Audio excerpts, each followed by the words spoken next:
Absolutely. I think all, maybe aside from the third line last game, all the lines were rolling.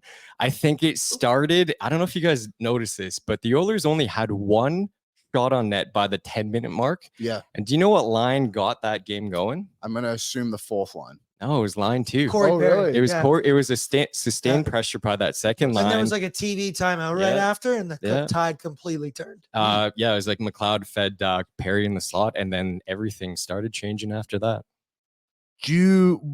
What did you think? I know we're going back to game 4 quite a lot, but I'm curious your thoughts on it. What did you think of the idea of playing Corey Perry there? And then also how it was executed throughout? Because I think one thing too, like towards the end of the game, Dylan Holloway got more time with Draisaitl and McLeod. But for the bulk of it, it was McLeod, Draisaitl, and Perry that did really well. Heading into that game and I saw that lineup, I thought it reeked of desperation. And in my group messages, I'm like, this is going to be all or nothing. And credit to them, they brought it. With Corey Perry, actually, I think about this. I wrote an article down the stretch. He's going to will his team to a win and do whatever it takes. He was mucking it up. He was getting gloves in people's faces, fighting, even arguing with Kane on the bench. And I thought, if this is the Corey Perry that we're getting down the stretch, I can't wait to see what he's bringing in the playoffs. But I think maybe he just kind of ran out of gas because that little break, he looked really good, extremely effective, and overall, really good. He's in hockey terms. I would like to clarify that because my friend Devon, who is a young man at heart, is around Derek Ryan's age, I think, and he didn't like the other day that I said was Derek Ryan was 35 years old. He can't play every night. So, Devon, I'm sorry, but in hockey terms, Corey Perry is an old man. He turned 39 this playoffs. Like that's borderline decrepit. It should have been pretty much expected that this was going to happen. But like you said, you look at that game. He played 11 minutes with Draisaitl and McLeod at 5-on-5. And they outshot their opponents 6-1 and got the 1 goal for, of course. And that was because the redemption goal, we called it on the game, with Nurse, McLeod, and Perry all combining. But it was Nurse drives the net, kind of throws a bit fortunate, I think you could say, with Suter going down the way he did. But Perry gets in there and then McLeod comes in, and everyone's been clamoring for McLeod to be more physical is an easy way to do it. Just go to the dirty areas. Stand in front of the net. Show some commitment to wanting to play some playoff hockey. Yeah, and then he finally did it. Like, how are you feeling about Ryan McLeod right now? And the other question I'll ask you about that too, is he a better winger than a centerman, or does he just play with Leon Draisaitl? Just to talk about that goal that he scored, kind of the patience he had to kind of even drag it and then roof it. Like a guy coming off all this pressure, you're just probably going to want to hack at it, but he dragged it, pulled it, he had poise. Overall, I like him as a winger over a center. And I kind of feel like it's kind of like the Nuge effect. When Nuge was like younger in his rookie season, he had all this offense, but he dialed it back and focused on defense. Kind of the same thing with Ryan McLeod. When he's playing center, he's focusing on the defense, and he's just, and flat out, he had made really good plays. I think he plays really well with Draisaitl. I did too, and I think I'd be very curious to see him without Draisaitl as a winger to see what he really is there, but also, that just seems like a great recipe for success. And I know we've seen Kane and Holloway do really well with Draisaitl during this playoffs, during this little stretch here, but I do think that magic kind of faded a little bit. My next question before we get into the lineup report, because it is very, very much the same lineup, one change by the others, which we'll get into. What kind of leash would you give a Corey Perry tonight? You're going into Dallas. On home ice, you get the advantage, of course, of the change and giving him the best matchup he can possibly get. But how much would you play him there, I guess is my point. I think another layer of it, too, is Brown and Janmark have played so well on the fourth line. True. You almost don't want to break those guys up. True. I would give him the game tonight to see how he does. He was extremely effective, albeit slower boots. I remember there's one play in the third period last game.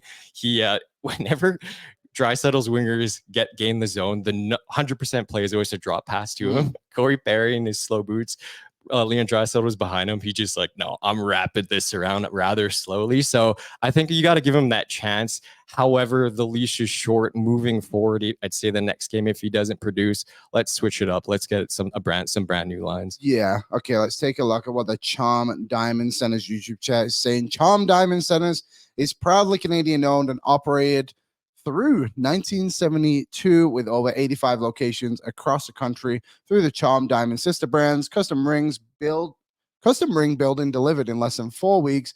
The Charm Diamond Master Center program and unbeatable pricing policy. For more information, go to charmdiamondcenters.com. 1 second. Got a quick cough there, Aaron. My apologies for Buddy, that. I'll cover you up. I'll cover you up. I'm telling for me and Sean to see. Daki's saying, longest leash for Perry tonight. Let the worm. Do you think we've seen enough of the worm factor of it? I mean, we saw that one thing with Brock Besser, which was arguably the strangest thing I've ever seen on a hockey rink in my life, to be honest. But it is what it is. But do we need to see more from that from Perry? But I guess in the same breath, like we just haven't seen that at all in this any of the Oilers series. Like even Vancouver, like yes, it was the occasional battle in LA. There was I think it was whatever the 1-0 game was, game 4. It got a little physical. Maybe it was a 6-1 game, but like besides Nikita Zadorov, there hasn't been much hate these playoffs. That's it. Like they bullied Miller a little bit, but allowing the worm to worm, the game kind of has to go that way, right? I would like to bring up a different kind of view. Do you remember last season when things kind of got out of hand with Vegas? Like Kane's just pounding someone on the ground. Oh yeah, there was a great angle. Yeah, and Nurse challenged Nicholas Hague, got suspended. I think I'm wondering if they're trying to even not get to that point and try to win games without getting wormy. I would love to see them get a little bit more wormy for sure. But yeah, that's such a good point because the Oilers, yes, have those guys who can be that pass, like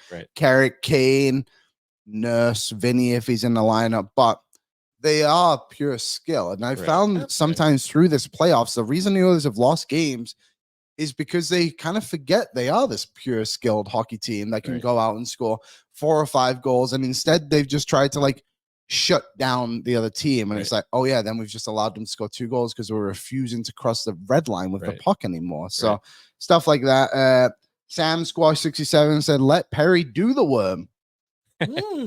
Something we haven't considered at all. Maybe that could be the key. Imagine it's like another Marvel reference, Guardians of the Galaxy, when I can't remember his actual name on the show, but Chris what's his name? Chris Pratt starts dancing. Does it Star-Lord? Star-Lord, yeah. Does it kind of throw the opponents off their game, you know? Face off, the power play's not going that well. All of a sudden you throw Corey Perry out in front instead of Hyman. He starts doing a worm in front of Ottinger. Buddy, that's the kind of shit I'm looking for. Kind of like Sean Avery when he's waving the stick. Why doesn't Corey Perry do the worm? For my thing with Corey Perry is I need more wormy stuff because that is what he does. If he can't bring the boots and he can't be, you're only going to play 11 minutes a night. I need you to do that greaseball shit. Now, this series hasn't had that kind of aspect to it, which I do think to an extent kind of leads into Dallas's favor, but both teams are offensive skill teams that don't necessarily need to get into it.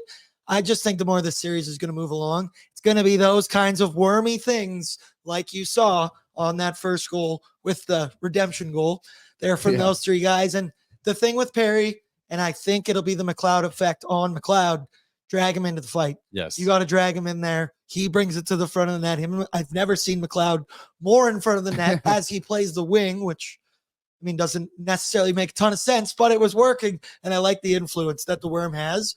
And lineup wise for me, I'm starting with the line the same way, but I'm just going to swap Perry and Holloway depending how you're going. Is it more run and gun? What does Still and Holloway look like right now?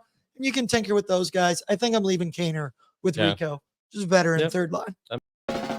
What's up, Nation citizens? If you like that video, then you need to be subscribed to the Oilers Nation YouTube. Podcasts, live shows, exclusive interviews, and analysis.